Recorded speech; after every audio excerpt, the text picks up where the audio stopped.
ముఖ్యమంత్రి రేవంత్ రెడ్డి ముదిరాజులకు ఇచ్చిన హామీలను వెంటనే అమలు చేయాలని ముదిరాజు నేతలు డిమాండ్ చేశారు. తెలమడుగు మండలం రుయ్యేడి గ్రామంలో ఘనంగా జెండా పండుగను నిర్వహించారు. ఇక టీపీసీసీ హోదాలో అప్పటి అధ్యక్షులు రేవంత్ రెడ్డి ఎన్నికల ముందు కామారెడ్డి సభలో బీసీలకు ఇచ్చిన బీసీ డిక్లరేషన్తో పాటు ముదిరాజులను బీసీ డిలో నుంచి బీసీ ఏలోకి మారుస్తానని మాట ఇచ్చారని ముదిరాజు మహాసభ రాష్ట్ర ప్రధాన కార్యదర్శి సలేంద్ర శివయ్య, రాష్ట్ర ఉపాధ్యక్షులు బొజ్జ నారాయణ అన్నారు. ఇక అనంతరం గ్రామ పెద్దలు రామన్న ముదిరాజు జెండాను ఆవిష్కరించారు. దివంగత బైంట్ల గణపతి ముదిరాజు మృతి పట్ల 2 నిమిషాలు మౌనం పాటించి ఆయనకు ఘనంగా నివాళులర్పించారు.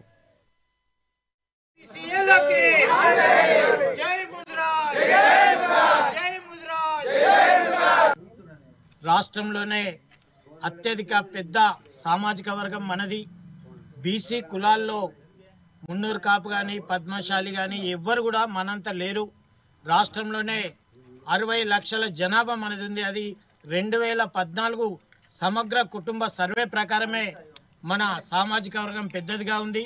కానీ రాజకీయంగా ఆర్థికంగా వెనుకబడి ఉండటం వలన మనం కొంచెం వెనుకలో ఉన్నాము. అప్పటి ఎన్టీ రామారావు ప్రభుత్వంలో దాదాపు మన వాళ్ళు 8 మంది ఎమ్మెల్యేలు ఉండే, 2 మంత్రులు ఉండే. మరి తెలంగాణ తొలి ప్రభుత్వంలో కూడా మనకు తొలి ఆర్థిక శాఖ మంత్రిగా ఈటల రాజేందర్ అన్న ముదిరాజు గారు చేసి ఉన్నారు. మరి దేశంలోని ఇలా పెద్ద ప్రతిష్టాత్మకమైన మల్కాజ్గిరి పార్లమెంట్ సభ్యులుగా కొనసాగుతున్నారు. అంతకు ముందుగానే మనం ఆదిలాబాద్ నుంచి చేసిన పాదయాత్ర ఫలితంగా మన డాక్టర్ బండ ప్రకాష్ ముదిరాజు గారు రాజ్యసభకు ఎంపిక కాబడిన సందర్భాలుగా ఉన్నాయి. కాబట్టి ఈ విధంగా మన జాతి చైతన్యం కొరకు నారాయణ కానీ నేనే అన్న కానీ ఇంకా కొందరు పెద్దలు డాక్టర్ చొప్పర్ శంకర్ ముదిరాజు లాంటి వారు 24/7 మన కులం కొరకు పనిచేయడం అనేది జరుగుతుంది.